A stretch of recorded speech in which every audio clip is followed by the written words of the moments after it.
जय श्री राम दर्शक बंधु सत्य शांति मार्गदर्शन यूट्यूब चैनल को आपण मानंको हार्दिक स्वागत। प्रिय भगवत प्रेमी दर्शक बंधु 14 तारीख मंगलवार दिन पड़ुअछि महाविषुव पणा संक्रांति। प्रिय दर्शक बंधु एही महाविषुव पणा संक्रांति दिन आपण माने तुलसी मूल रे बांधी दियंतु गोटे चमत्कारी जिनिस आपणंकु माता महालक्ष्मींकर अपार कृपा प्राप्त हेबा सहित आपणंकर जन्म जन्मांतरर गरीबी दूर होइथाए। धन संपत्ति ऐश्वर्य अनेक प्रकार जाकी चतुर्विध मध्य धर्म अर्थ काम मोक्ष एई चतुर्विध मध्य आपण मानंकु प्राप्ति हेबो। प्रिय दर्शक बंधु आपण माने जदि भिडियोटी को देखिबा पई आसीचंती तेबे मु आपणंकु एतिक रिक्वेस्ट करूची आपण माने भिडियोटी को प्रारंभ रु शेष पर्यंत अवश्य देखंतु काहेकि ना अधा अधूरा ज्ञान सर्वदा विनाशर कारण होइथाए।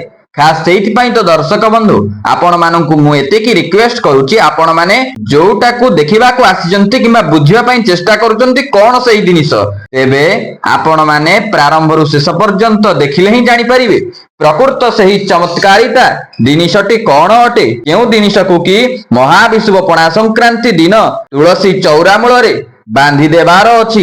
आउ विशेष रूप रे ए महाविषुव पणा संक्रांति आम ओडिया मानक निमित्त एक खास पर्वटी अटे काहेकि ना एही दिन रु ही आम ओडिया नववर्षर नुआ वर्ष प्रारंभ होइथाए एवं एही दिन माता वृंदा देवींकर विशेष पूजा अर्चना करिवार विधि मध्य रही अछि। प्रिय दर्शक बंधु एई महाविषुव पणा संक्रांति दिन जदि आमे सूर्यार्घ्य देवा पूर्वरु आपण जदि एक तंभा लोटारे एक जलपूर्ण करी सेथिरे किछि खसा देई जल अर्पण करंती बा सूर्यार्घ्य प्रदान करंती तत्सहित आपण एही दिन वृंदावती मातांकर मूलरे आपण कोन करंती ना एक विशेष जिनिस को आपण रखि दियंती बा बांधी दियंती तेबे स्वयं माता महालक्ष्मी स्वयं सूर्य नारायणकर अपार कृपार पात्र आपण होइथांती। आम हिंदू धर्म रे आउ गोटे कथा मध्य मान्यता रही अछि जाकी बहुत पुरातन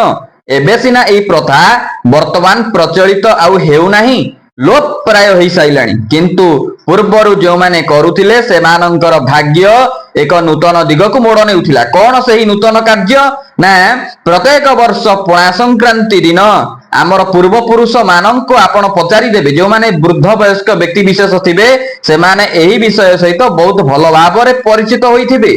सेमाने कोन करूथिले ना गंगा जल रे बुड़ पकाउथिले किंबा कोनोसी एक पुण्यतया नदी रे सेमाने सेमानंकर स्नान कार्य सारी सेमाने दान पुण्य सब करूथिले काहेकि ना विशेष रूप रे ए महाविषुव पणा संक्रांति दिन एहा हेउची करणीय जद्वारा कि आपण करिनेबा क्षणी स्वयं माता महालक्ष्मी सहित प्रभु नारायणकर अपार कृपार पात्र आपण होइतांती। केवल महाविषुव पणा संक्रांति दिन विशेष करी एही दिन रे आपण तुलसी चौरा मूल रे बांधी दियंतु गोटिए जिनिस सुख समृद्धि ऐश्वर्य ए सबुथिरे भरपूर होई उठिबो आपणक घर। प्रिय बंधुगण मु आजिर एही वीडियो माध्यम रे आपणंकु जणाई देबी जे तुलसी चौरा मूल रे केउ एक जिनिस बांधिबा द्वारा आपणंकर भाग्यर एक नूतन दिग आड़कू गति करिबो। विशेष रूप रे आर्थिक समस्या हेउ ऋण करज जनित समस्या हेउ एहा सहित जड़ित वृंदा देवी पूजन समस्त विषय रे मु एही वीडियो माध्यम रे आपणंक पाखरे पुंखानुपुंख भाव रे समस्त विषय बाबद रे आलोचना समालोचना अवश्य मु करिवि। तेबे चलंतु आमे वीडियोटी को प्रारंभ करिबा किंतु स्टार्ट करिबा पूर्वरु आपण मानंकु एतिकी रिक्वेस्ट आपण माने जदि एमतिका स्पिरिचुअलिटी ऊपर वीडियो आपण मानंकु आवश्यक किंबा तथ्य प्रमाणिक जिनिस व्यक्तिक जो सब वीडियो आपण मानंकु आवश्यक जद्वारा कि आपणकर समस्त ऋण जनित समस्या आर्थिक जनित समस्या घर विशेष रूप रे गृह रे विशेष रूप रे जे कौनसी भित्तिक समस्यार दूरीकरण निमित्त आपण एमतिका वीडियो प्राप्ति करिवा पई चाहुचंती तेबे आमर एई सत्य शांति मार्गदर्शन यूट्यूब चैनल को आपण सब्सक्राइब करिवा सहित वीडियोटी को गोटे लाइक करंतु एवं विपुल परिमाण रे शेयर करंतु जद्वारा कि आपण माने निजर समस्या को दूर करिवा सहित अन्य मानंकर समस्या को मध्य दूर करि परिबे। प्रिय बंधुगण तुलसी वृक्ष तो आम समस्तंक गृह रे अवश्य रही थाए କାହିଁକି ନା ଏ ହେଉଛି ହିନ୍ଦୁ ଧର୍ମର ଏକ ବିଶେଷ ପ୍ରତୀକ। ସେଇଥିପାଇଁ ତ ଶାସ୍ତ୍ରରେ କୁହାଗଲା ଓଁ ମହାପ୍ରସାଦ ଜନନୀ ସର୍ବ ସୌଭାଗ୍ୟ ବର୍ଦ୍ଧିନୀ ଆଦି ବ୍ୟାଧି ହରାଂ ନିତ୍ୟ ତୁଳସୀ ନମସ୍ତୁତେ। ମହାପ୍ରସାଦ ଜନନୀ, କାହିଁକି ଏଠି ମହାପ୍ରସାଦ କୁହାଗଲା? କାହିଁକି ନା ଏକମାତ୍ର କାରଣ ହେଉଛି ଏହି ତୁଳସୀ ପତ୍ରଟିଏ ଯେକୌଣସି ପ୍ରସାଦ କେମିତି ହୁଏ? ଯଦି କୌଣସି ଅନ୍ନରେ ଯଦି ଏହି ତୁଳସୀ ପତ୍ରଟିଏ ନ ପଡିଲା ତେବେ ସେ ପର୍ଯ୍ୟନ୍ତ ଏ ମହାପ୍ରସାଦରେ ଗଣିତ ହୋଇନଥାଏ। ଯେ ପର୍ଯ୍ୟନ୍ତ ଏହି ପ୍ରସାଦରେ ଯଦି ତୁଳସୀ ପତ୍ରଟିଏ ପଡିଯାଏ ତେବେ ଏହା ମହାପ୍ରସାଦ ରୂପରେ ଲାଗି ହୋଇଥାଏ। ସେଥିପାଇଁ ତ ଓଁ ମହାପ୍ରସାଦ ଜନନୀ ସର୍ବ ସୌଭାଗ୍ୟ ବର୍ଦ୍ଧିନୀ, ସମସ୍ତଙ୍କର ସୌଭାଗ୍ୟକୁ ଇଏ ବର୍ଦ୍ଧନ କରିଥାଏ।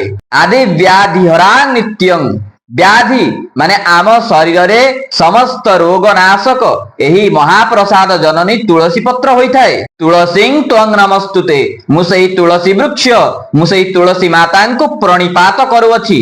ପ୍ରିୟ ଦର୍ଶକ ବନ୍ଧୁ, ଏହି ଶ୍ଲୋକାନୁସାରେ ଆମେ ଯଦି ନିଷ୍ଠା ଭକ୍ତି ପୂର୍ବକ ଏହି ମହାବିଷୁବ ପଣା ସଂକ୍ରାନ୍ତି ଦିନ ସଠିକ ବିଧି ରୂପରେ ଏହି ମାତା ବୃନ୍ଦା ଦେବୀଙ୍କର ପୂଜାର୍ଚ୍ଚନା କରିପାରିବା ତେବେ ଆମ ଜୀବନରେ ଥିବା ସମସ୍ତ ସମସ୍ୟା, ଧନ ଜନିତ ସମସ୍ୟା ହେଉ, ଋଣ କରଜ ଜନିତ ସମସ୍ୟା ହେଉ, ଗ୍ରହ ଜନିତ ସମସ୍ୟା ହେଉ, ବାସ୍ତୁ ଜନିତ ସମସ୍ୟା ହେଉ କିମ୍ବା ନକାରାତ୍ମକ ଶକ୍ତି ଜନିତ ଯେକୌଣସି ବଡ ବଡ ସମସ୍ୟା ହେଉନା କାହିଁକି ତା ତତ୍କ୍ଷଣାତ୍ ଦୂରୀକରଣ ହୋଇଥାଏ କେବଳ ଏହି ମହାବିଷୁବ ପଣା ସଂକ୍ରାନ୍ତି ଦିନ ଆମେ ଯଦି ସଠିକ ବିଧି ସଠିକ ଉପାୟରେ ଆମେ ତୁଳସୀ ଚଉରା ମୂଳେ ଏମିତିକା ଗୋଟିଏ ଜିନିଷକୁ ବାନ୍ଧି ଦେଉଅଛେ। ପ୍ରିୟ ଦର୍ଶକ ବନ୍ଧୁ, ଆପଣ ମାନେ ଜାଣିଛନ୍ତି କି ଏହି ତୁଳସୀ ବୃକ୍ଷ ମୂଳରେ ତ୍ରିଦେବ ବାସ କରିଥାନ୍ତି।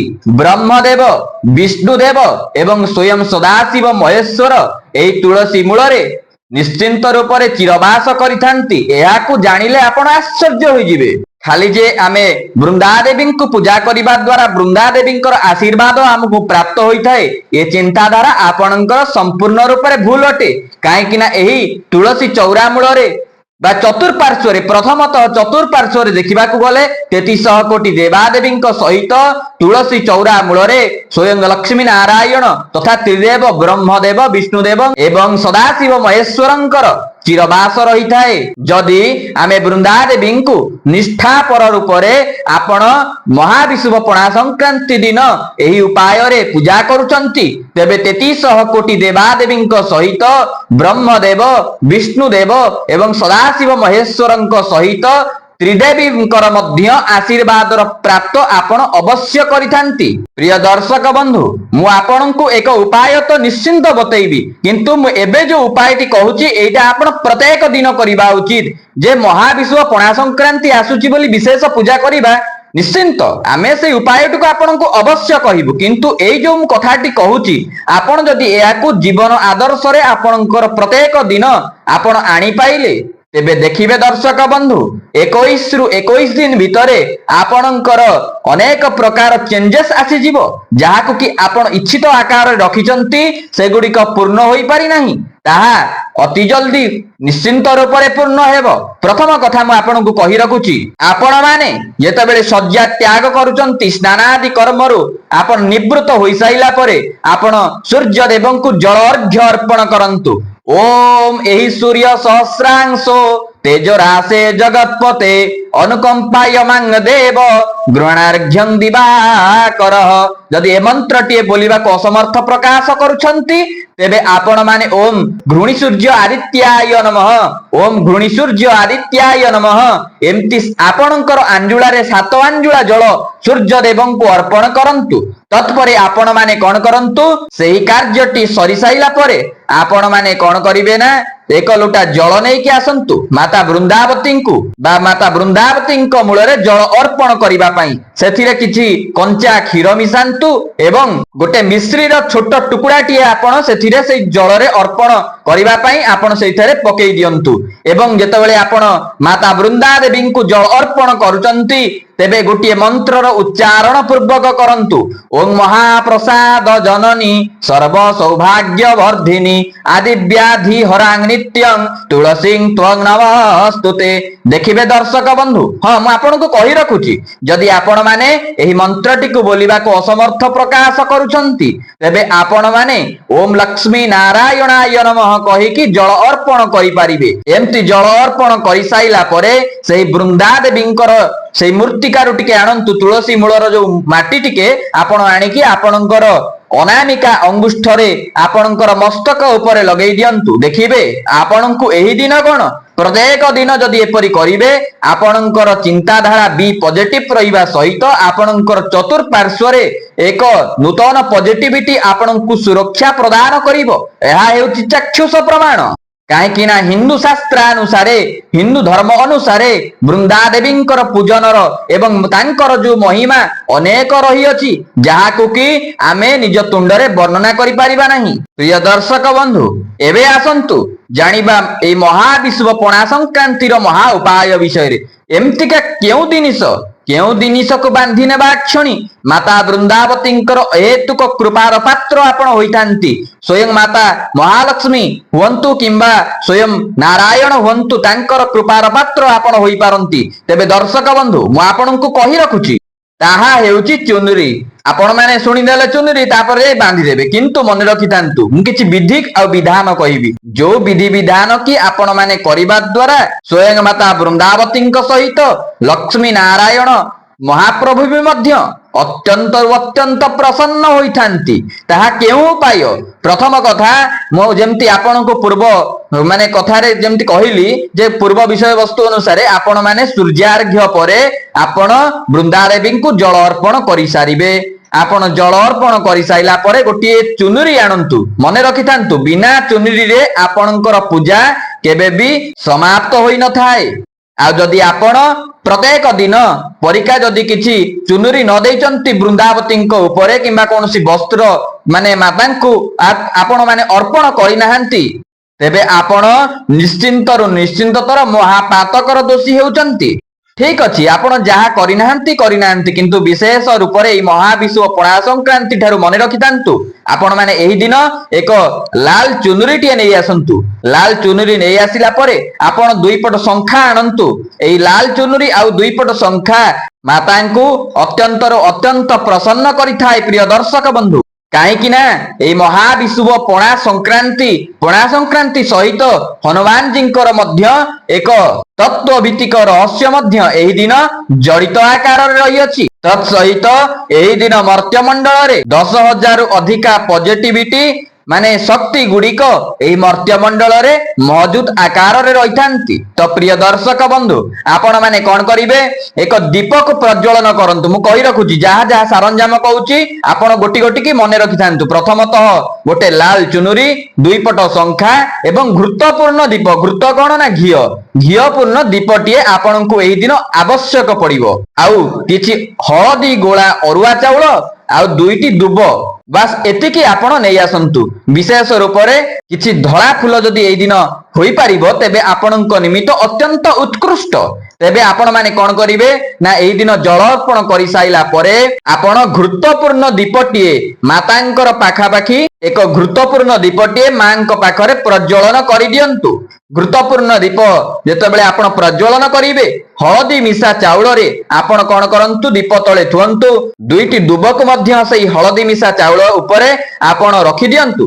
तत्परे आपण घृतपूर्ण दीपटिए प्रज्वलन करंतु। प्रज्वलित दीप आपण अर्पण करि साइला परे आपण माने कोन करंतु नेइथिबा एक लाल चुनरी को तुलसी चौरा मूल रे आपण कोन करंतु ना बांधी दियंतु। बांधी साइला परे दुईटी शंखा मांकु अर्पण करि दियंतु। आपण माने गोटे छोटिया श्लोक कहूची जाकी अत्यंत साधारण श्लोकटी आपण माने जानिथिबे। कोन सेही श्लोक? ओम जा देवी सर्वभूतेषु मातृ रूपेण संस्थिता नमस्तस्यै नमो नमः। एही श्लोकटी आपणଙ୍କୁ उच्चारण पूर्वक मातांकु शंखा अर्पण करि देबार अछि। ଆଉ ବାସ୍ ଏତିକି କରିସାଇଲା ପରେ ଆପଣ ମାନେ ଯଥାଶକ୍ତି ଆପଣ ଯଦି କିଛି ଭୋଗ ପ୍ରସାଦ ଲଗାଇବା ପାଇଁ ଇଚ୍ଛୁକ ତ ଆପଣ ଯାହାବି କିଛି ଆପଣ ଯଥା ସାମର୍ଥ୍ୟ ଆପଣ ଲଗେଇ ପାରନ୍ତି। ତ ଅତ୍ୟନ୍ତ ମୁଁ କହିବି ଆପଣଙ୍କୁ କୌଣସି ପ୍ରକାର ଯଦି ମିଠା ଉପରେ ମାନେ ମିଷ୍ଟକ ଉପରେ ଆପଣ ଭୋଗ ଲଗାଉଛନ୍ତି ତେବେ ଏହା ଅତ୍ୟନ୍ତ ଫଳଦାୟକ। ତାପରେ ଆପଣ କଣ କରିବେ, ଆପଣଙ୍କର ବୃନ୍ଦାବତୀଙ୍କର 7 ଘେରା ତାଙ୍କୁ ପରିକ୍ରମା କରନ୍ତୁ। ଯଦି ଆପଣଙ୍କର ପରିକ୍ରମା କରିବାକୁ ସ୍ଥାନ ନାହିଁ ତେବେ ଆପଣ ଠିଆ ହୋଇଥିବା ସ୍ଥାନରେ ଆପଣ 7 ଥର ଧୀରେ ଧୀରେ ବୁଲି ଯାଆନ୍ତୁ। କାହିଁକି ନା ଏହା 7 ଥର ବୁଲି ସାରିଲା ପରେ ଆପଣଙ୍କର ମୁଣ୍ଡ ମଧ୍ୟ ବ୍ୟଥା ହେଇପାରେ। ସେଥିପାଇଁ ଧୀରେ ଧୀରେ କରି ଆପଣ ମାନେ କଣ କରନ୍ତୁ, ସେଇ ଠିଆ ହୋଇଥିବା ସ୍ଥାନରେ ଆପଣ ପରିକ୍ରମା କରିନିଅନ୍ତୁ 7 ଥର। କରିସାରିଲା ପରେ ମାତା ବୃନ୍ଦାବତୀଙ୍କ ଆଗରେ ପ୍ରଣିପାତ ପୂର୍ବକ ମାଙ୍କୁ ଜଣାଣ କରନ୍ତୁ, ହେ ମାତା ଆପଣ ତ ସର୍ବ ସୁଖଦାୟକ ସର୍ବ ଅନିଷ୍ଟକାରୀ ଶକ୍ତିର ବିନାଶକାରିଣୀ। ତେବେ ହେ ମାତା ଆପଣ ଏହି ପବିତ୍ର ଦିନରେ ଆପଣ ମୋର ସମସ୍ତ ଆର୍ଥିକ ଜନିତ ସମସ୍ୟା, ମୋର ପାରିବାରିକ ଜନିତ ସମସ୍ୟା, ସମସ୍ତ ସମସ୍ୟାରୁ ମତେ ମୁକ୍ତି ପ୍ରଦାନ କରନ୍ତୁ। ଦେଖିବେ ଦର୍ଶକ ବନ୍ଧୁ, ଏହି ବାର୍ତ୍ତାଟି ମାତା ବୃନ୍ଦାବତୀଙ୍କ ପାଖରେ ଯଥାଶକ୍ତି ଅତି ଶୀଘ୍ର ପହଞ୍ଚିଥାଏ ଏବଂ ଆପଣଙ୍କର ଗୋଟି ଗୋଟି ଥିବା ମନବାଞ୍ଛିତ ଫଳ ଆପଣଙ୍କୁ ପ୍ରାପ୍ତି ହୋଇଥାଏ। ଆଉ ଏତିକି କରିନେବା କ୍ଷଣି ଆପଣଙ୍କ ଜୀବନରେ ଚାଲୁଥିବା ତମାମ ସମସ୍ୟାରୁ ମଧ୍ୟ ଆପଣଙ୍କୁ ମୁକ୍ତି ମିଳିଥାଏ। ତେବେ ଦର୍ଶକ ବନ୍ଧୁ, ଏହା ଥିଲା ଏହି ଗୁପ୍ତ ଉପାୟଟି ଯାହାକୁ କି ଆପଣ ମହାବିଷୁବ ପଣା ସଂକ୍ରାନ୍ତି 14 ତାରିଖ ମଙ୍ଗଳବାର ଦିନ ବ୍ରହ୍ମ ମୁହୂର୍ତ୍ତ ସମୟରୁ କରିନେବାର ଅଛି। ତ ପ୍ରିୟ ଦର୍ଶକ ବନ୍ଧୁ, ଯଦି ଭିଡିଓଟି ଭଲ ଲାଗିଥାଏ ହୃଦୟର ସହିତ ଏହି ସତ୍ୟ ଶାନ୍ତି ମାର୍ଗଦର୍ଶନ ୟୁଟ୍ୟୁବ ଚ୍ୟାନେଲକୁ ସବସ୍କ୍ରାଇବ କରିନିଅନ୍ତୁ ଏବଂ କମେଣ୍ଟ ବକ୍ସରେ ଜୟ ମା ମହାଲକ୍ଷ୍ମୀ ଅବଶ୍ୟ ଲେଖନ୍ତୁ। ଆଜି ପାଇଁ ରହୁଛି ନମସ୍କାର। ଜୟ ଜୟ ଶ୍ରୀରାମ।